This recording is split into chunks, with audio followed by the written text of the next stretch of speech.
नमस्कार दोस्तों, कैसे आप लोग। बात करेंगे हम हायर एफ से आरवीएनएल की। गिरावट हुई है, आज के डेट में गिरावट क्यों हुई है और बड़े टारगेट्स फिर से यहाँ पर निकल कर आ रहे हैं गिरावट के बावजूद भी।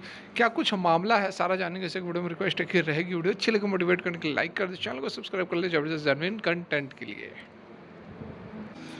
तो यहाँ पर देखिए, सीधे आपको हम मुद्दे पर लेकर आ गए हैं। आज जो है स्टॉक्स के अंदर गिरावट रही है, आईआरएफसी के अंदर, आरवीएनएल के अंदर और इरकॉन इंटरनेशनल। बाकी अदर रेलवे स्टॉक्स के अंदर भी गिरावट है, लेकिन बेसिकली हम इन तीन स्टॉक्स को कवर करते हैं, तो इन तीन स्टॉक्स की ही बात करेंगे और बेसिकली दो स्टॉक्स की बात की जाएगी।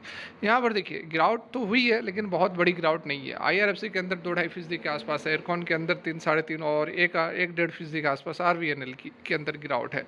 यदि आप इसके रिटर्न को देखोगे पिछले 1 महीने या फिर पिछले 6 महीने की, तो उसके सामने ये गिरावट कुछ भी नहीं है और बिल्कुल यहाँ पर गिरावट होनी ही चाहिए। और मैं तो कहता हूँ कि और थोड़ी ठीक ठाक यहाँ पर गिरावट होनी चाहिए ताकि नेक्स्ट मूवमेंट के लिए स्टॉक तैयार हो जाए। ठीक है, यहाँ पर ऑलरेडी हमने एक और वीडियो कवर की थी आईआरएफसी को लेकर, जिसमें कि हमने आप लोगों को बताया था कि बहुत ही ज़बरदस्त आज की जो अपडेट निकल कर एक आई है, जिसमें कि लगभग 70% जो भी बजटरी एलोकेशन हुए थे इंडियन रेलवे को, उसका जो 70% जो अमाउंट है, जो फंड है, उसको यूटिलाइज़ कर लिया गया है प्रोजेक्ट्स में, जो कि एक रिकॉर्ड है। अगर आपने नहीं देखा था तो अभी जाकर आप डिस्क्रिप्शन में देख लेना। एक रिकॉर्ड बनाया है इंडियन रेलवे ने, अपने कैपेक्स का 70% पहले 9 महीने के अंदर यूटिलाइज़ कर लिया। इसको लेकर हमने डिटेल वीडियो बनाई थी ऑलरेडी 3-4 घंटे पहले। उसके बाद यहाँ पर हम बात करेंगे अब क्या कुछ टारगेट निकल कर आ रहे हैं आरवीएनएल की, आईआरएफसी की। आईआरएफसी वगैरह तो अगर आप थोड़ा सा लॉन्ग का व्यू रखते हैं तो कोई प्रॉब्लम नहीं है, लेकिन यहाँ पर एक और चीज़ डिस्कस करनी होगी कि एक भाई ने कमेंट किया था और पूछा था कि क्या करें, 6 लाख के आसपास का अमाउंट उन्होंने लगाया हुआ है और हायर वैल्यूएशन पर, मतलब 177 के आसपास उन्होंने रेट बताया था। आईआरएफसी के अंदर मोटा अमाउंट इन्वेस्ट किया हुआ है, तो क्या करें।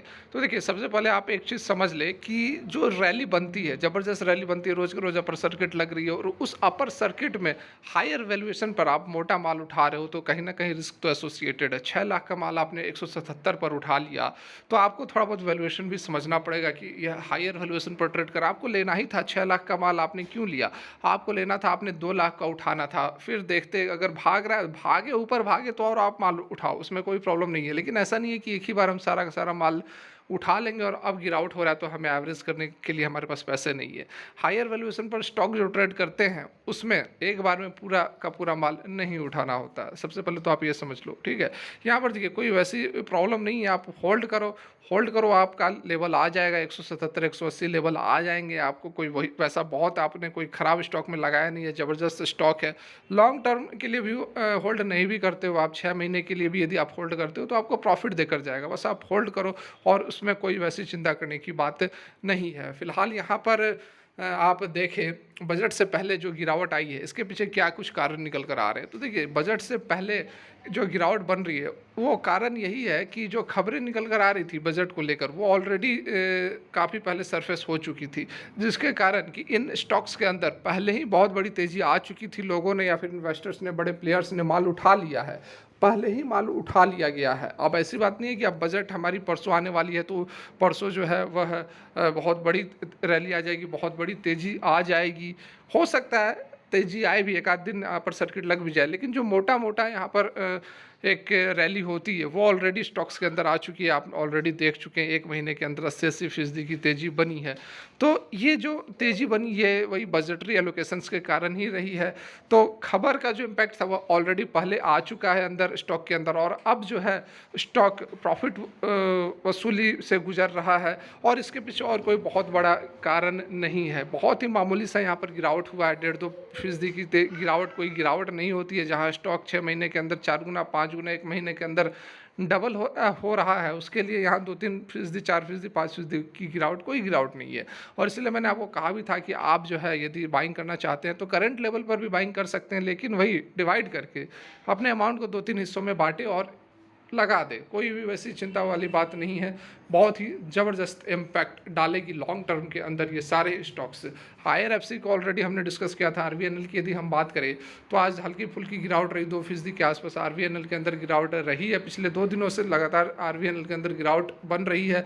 स्टॉक जो है अभी भी 20, 50, 100, 200 डेज के अपने मूविंग एवरेज से ऊपर है, हालांकि 5 डेज के मूविंग एवरेज से नीचे बन रहा है। Fall in investor participation was seen in RVNL shares today with a delivery volume of 77.57 lakh equities on January 29, showing a decline of 68.8% against 5-day average delivery volume.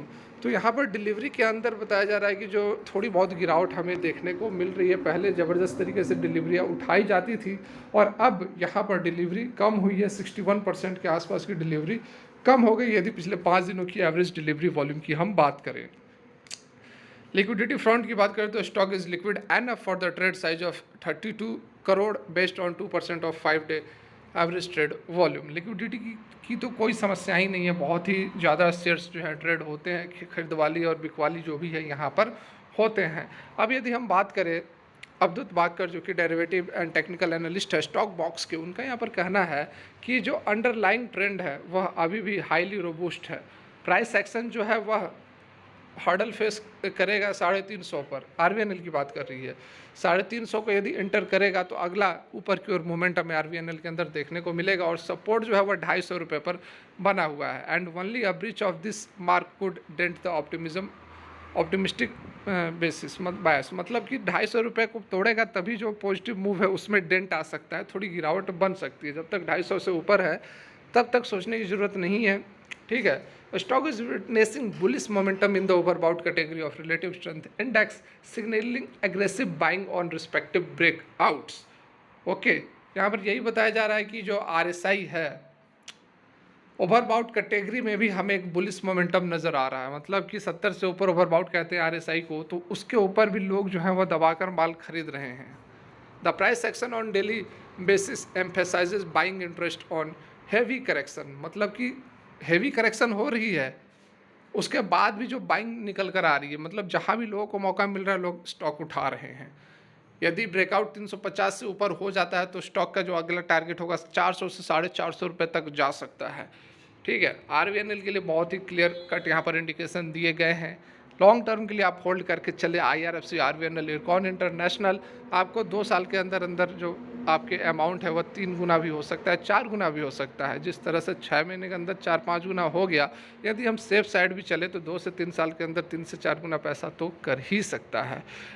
बहुत ज़बरदस्त stock है, बने रहें, चिंता करने की जरूरत नहीं है। हायर लेवल पर भी फंसे हुए हैं तो होल्ड करें, आपका लेवल आएगा और आपके पैसे डबल भी होंगे, ट्रिपल भी होंगे। फिलहाल के लिए वीडियो यहीं तक। Thanks for watching, have a great day.